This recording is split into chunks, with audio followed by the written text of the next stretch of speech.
What is up, fellow nerds, and welcome back to the Dapper Snapper Gaming channel, and welcome back to How Do I Want to Do This? This is our series where we take a look at all playable options available to players in Dungeons & Dragons 5th edition, then we rank them on a scale of 1 to 10 and either build them or fix them depending on how they rank. Now today we are starting our journey through the fighter subclasses, and we start at the very top with the Arcane Archer. So if that archetype of the magical bow user is what you are going for, which I think is somewhat popular, this might just be your ticket, but let's see how it does. Before we do that, make sure to leave a like on the video and subscribe if you haven't already. As you can see, most people who watch the channel are not subscribed, so please don't be one of those people. We're trying to get to 2,000 by the end of this year, and I think we can do it, but I need your help in order to get there. And of course, once you do, click the bell so you're notified when new videos are uploaded, and share the video with your friends. So the Arcane Archer is a very cool take on the fighter. It focuses obviously on archery and has very much an elven flavor to it, and allows you to add some magical effects to your arrows, similar to how a spellcaster would cast spells. This one is a little bit more limited in that way, but you get to use a bow at the same time, so it's really fun. Is it any good? Let's find out. At level 3, we get a couple of features, and the first is Arcane Archer lore, and this grants us a couple of really nice things. We get proficiency in either Arcana or Nature, and we also get either Prestidigitation or Druidcraft. This isn't bad, right? Both of those are really nice skills to have. I would say Nature is probably more relevant most of the time, but it depends on if you are in more of a high magic campaign, then maybe Arcana would be better for you. Either way is totally viable. And then of course Prestidigitation and Druidcraft are the two what I call do-it-all cantrips. They just kind of do whatever you want them to do in most situations. I think Prestidigitation is probably better than Druidcraft in most situations, but like I said, there are going to be plenty of times where Druidcraft is better. But they do a bunch of different really cool things that can be very useful for utility purposes. Overall, this is an 8 out of 10. It's nice. There's nothing game breaking about it, but there's nothing bad about this either. I think this is really good, and I'm glad that we get it. Also at level 3, we get Arcane Shot, and this is the main reason why we are here. So this allows us to actually have magical arrows in a certain limited way. So here's how this works. Once per turn, when we fire an arrow from either a short or a long bow, as part of our attack action, we can apply one of our shots to that arrow. We get a bunch of different options, which we will go through here in just a second, and we can choose to use this after we know whether or not the arrow hit, unless there is something that forces, say, a saving throw, in which case that's different. And we have 2 uses of this ability per short or long rest. We gain additional different types of shots at 7th, 10th, 15th, and 18th level, and they also deal more damage once we get to 18th level. Now, before I give my ranking, let's go through each of what these are. So we get a number of them based on the schools of magic, which is pretty interesting that they're all based on magic schools. And if there is a saving throw involved, it is based on our intelligence modifier. So that does make us slightly mad. We now want our dex really good, and we also want our intelligence good. We want our constitution to be pretty good for hit points and that sort of thing as well. So it's starting to split our stats a little bit, but it's okay. It's not too bad. So starting at the top with Banishing Arrow, this is tied to abjuration magic, of course, and so the creature makes a charisma saving throw, and if it fails, then it is banished. Its speed is 0 and it is considered incapacitated, and then at the end of its next turn it reappears in the space, and it does 2d6 force damage whenever we reach level 18.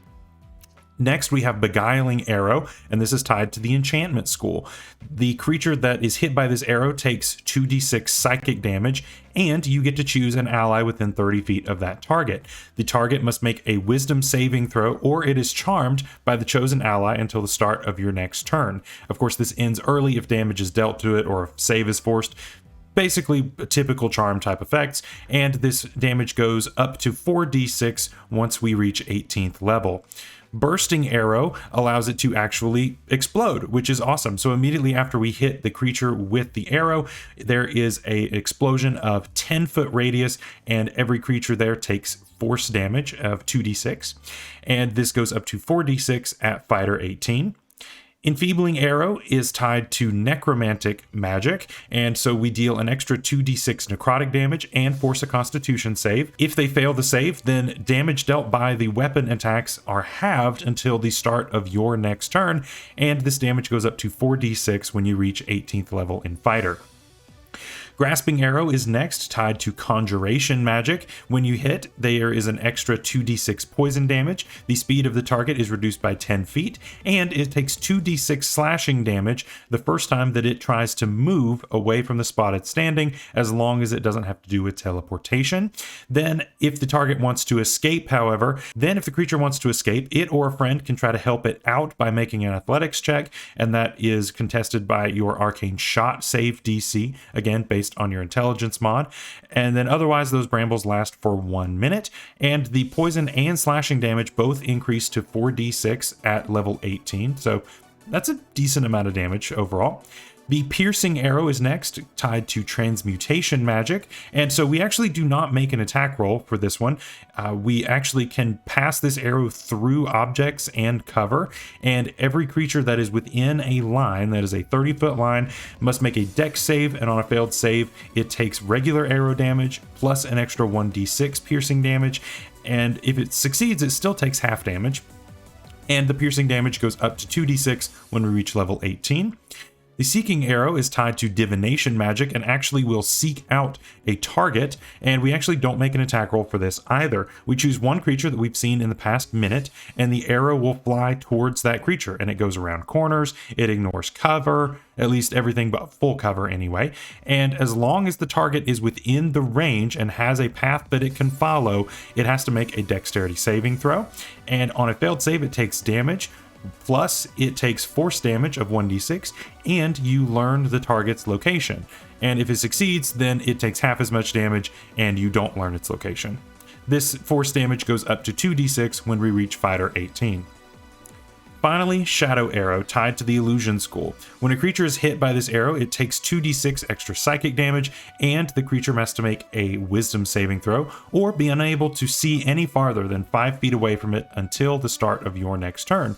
And this psychic damage goes up to 4d6 when we reach level 18 in Fighter. That's a lot.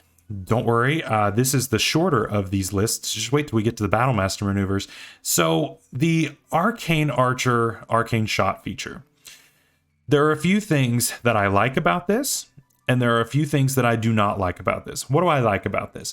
The Arcane Shot options are actually pretty nice in most cases. The first one I want to talk about is the Shadow Arrow. The Shadow Arrow doesn't seem all that crazy on paper when you first look at it. 2d6 psychic damage, okay, that's pretty good, right? Psychic damage is nice. There's not a lot of resistance to it. You're basically going to do well most of the time. It is a wisdom save, which is okay, I guess, against monsters. It's fine. At least it's not a constitution save. It's fine. But the big thing is that the target would then not be able to see anything that is further than 5 feet away from it. You are an archer, meaning you don't want to be within 5 feet of it, meaning that you do this on your first shot. Every attack you make after this has advantage. And so that is however many extra attacks you have. That is if you want to action surge. All of that is a great way to have advantage. So that's a really great way to produce possible crits. That's a really great way just to give yourself advantage where you wouldn't have had it before, and I really like that. I think that's actually really effective. There are a few others that are really good. The Banishing Arrow is not bad. Yes, it's only one turn, but you can do a lot in one turn and just be ready for it to reappear. So I don't think that's bad. Bursting Arrow gives you a little bit of an AoE type of thing. Enfeebling Arrow can either save your or your friends' lives if you have the damage that they are dealing, so that's good. Grasping Arrow is good both for damage and for utility of making sure someone does not either run away or run towards you, so you can do a bunch of different things with that. Piercing and Seeking Arrow I think are a little mediocre. I don't think they're all that great. I probably wouldn't take them just with the limited list that you do have of these. I don't think there's really room for them. And as far as the actual feature itself, there are some limitations that really concern me. Number one, it has to be a short or a long bow. which means no crossbows, which means no crossbow expert, which means no bonus action attack. This makes it a little harder to deal a bunch of damage because really we're looking at the difference in this and how other fighters can really function, right? We're comparing this to other fighter subclasses.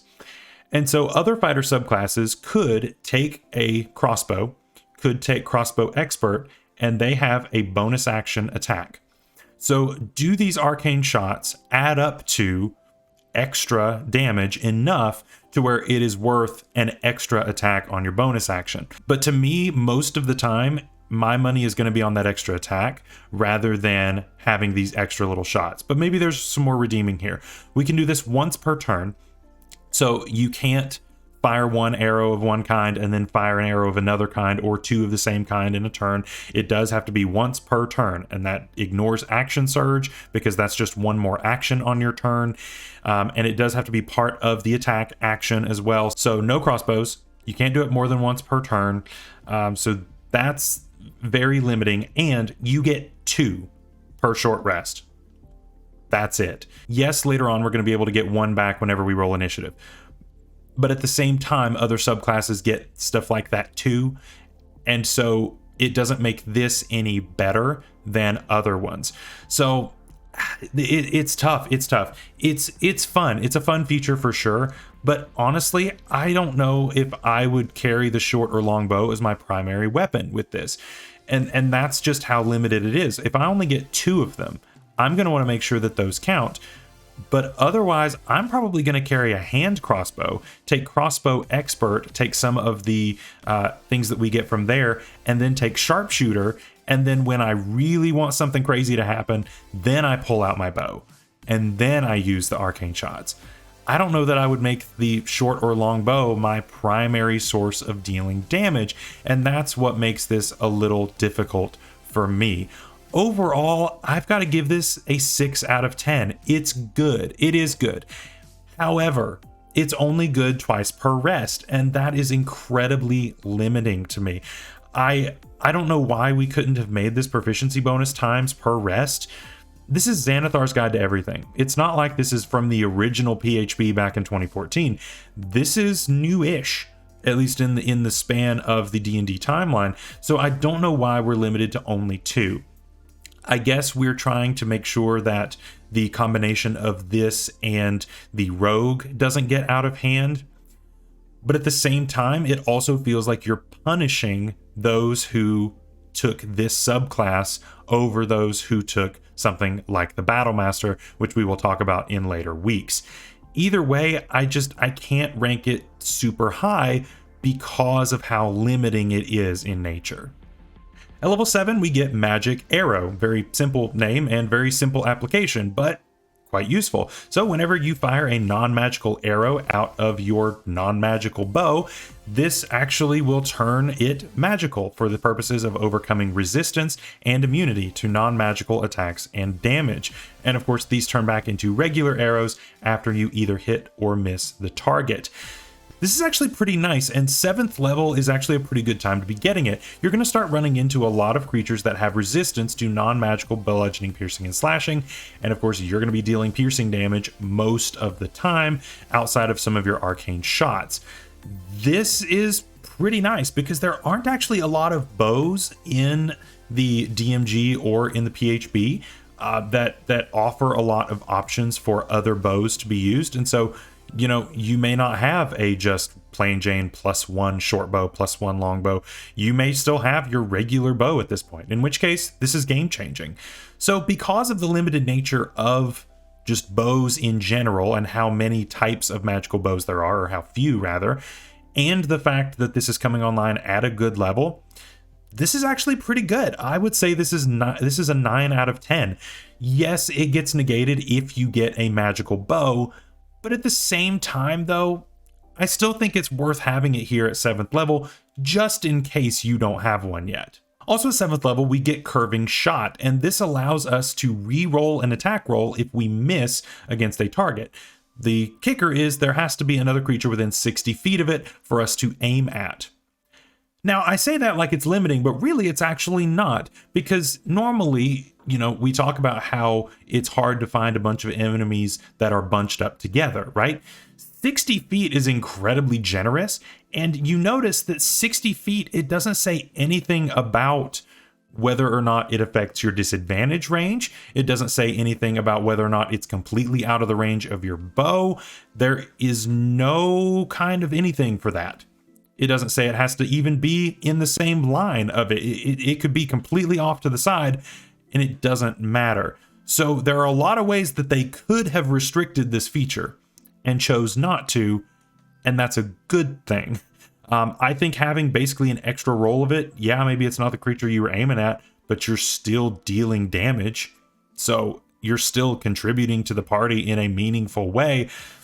I think that's good. I think that is a 9 out of 10 right there. That's good. You can't deny how good that really is. Finally, at 15th level, we get Ever Ready Shot, and this allows us to gain back one of our arcane shots if we don't have any at time of rolling initiative.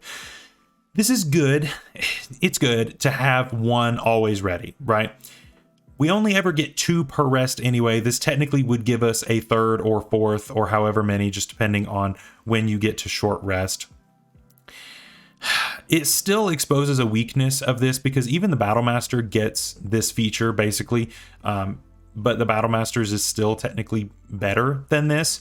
So, I mean, if we're directly comparing subclass to subclass, this one still gets the short end of the stick. Overall, this is going to be an 8 out of 10. It's still not bad to have this, but at the same time, it is still mediocre in comparison to what other subclasses can do. So where do we land on the Arcane Archer?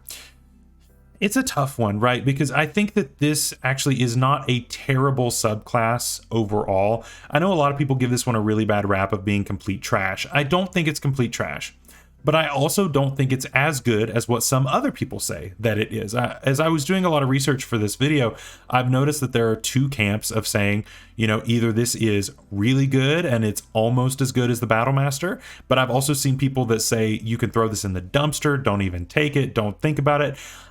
I don't agree with either of those camps, to be honest, and I think it's just kind of lukewarm in the middle. You get your arcane shots, and yes, there are some really good ones. And like I said, the Shadow Arrow is really good, especially when you have Action Surge ready to go, and that's on your first attack, and you have a bunch of extra attacks ready. That's all with advantage. So that can get dangerous very quickly, and so yeah, you can deal a ton of damage to this thing. The only thing is you only get 2 of these, and most of these shots require a saving throw. That means that you could end up wasting one or both of these in a given day, and you don't get to retry during that turn. And if you run out, you're just a regular fighter outside of having a magical bow. But then of course, if you get a magical bow from another source, then you're down that. Your curving shot really would then be the only thing that you have access to. And that doesn't feel very good overall to me, to be able to run out so quickly. So, man, it's hard. To me, it's teetering between a 6 and a 7 out of 10. And of course, a 6 means that we have to fix it, and a 7 means that we get to build it. And so I'm going to kind of split the difference here.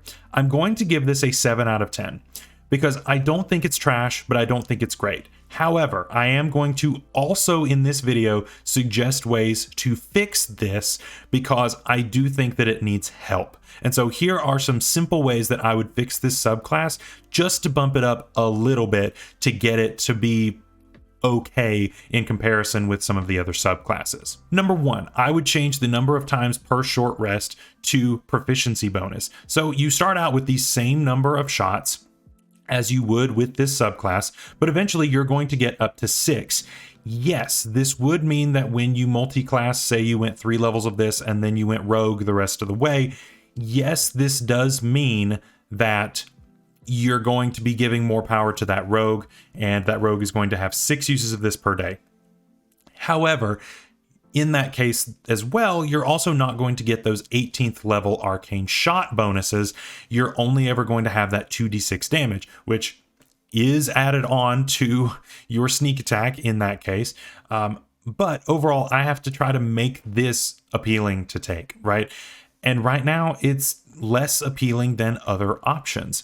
The curving shot, I think, is great. I really don't have a problem with curving shot. Magic arrow, I really don't have a problem with magic arrow. Ever ready shot, I would probably give you back a number equal to half your proficiency bonus, rounded down. That's probably how I would fix that. And honestly, I think that's all I would really need to fix. I think we just need to be able to use this more times per day. I think the number you get to use is appropriate. I think the shots are cool. I really don't have a whole lot when it comes to fixing or changing those. Maybe a middle ground option for a couple of these of 3d6 for the ones that go up to 4d6. And maybe buffing the piercing and seeking arrows because they don't deal very much damage at all and are just mediocre in comparison to the others. So I would probably buff those. But I mean, overall, it's one of those that's just right there. And I would really talk to your DM about making those changes because I think they're subtle, but I think they really add a lot of effectiveness to this without making it overpowered. So that is all for today's video. I hope you guys enjoyed. Later this week, we're going to actually build one of these together, and we're going to see just how far we can push this. I think you're going to like it. So make sure to leave a like on the video and subscribe if you haven't already so you don't miss Friday's build. Until next time, stay safe out there, stay healthy. We'll see you later. Bye-bye.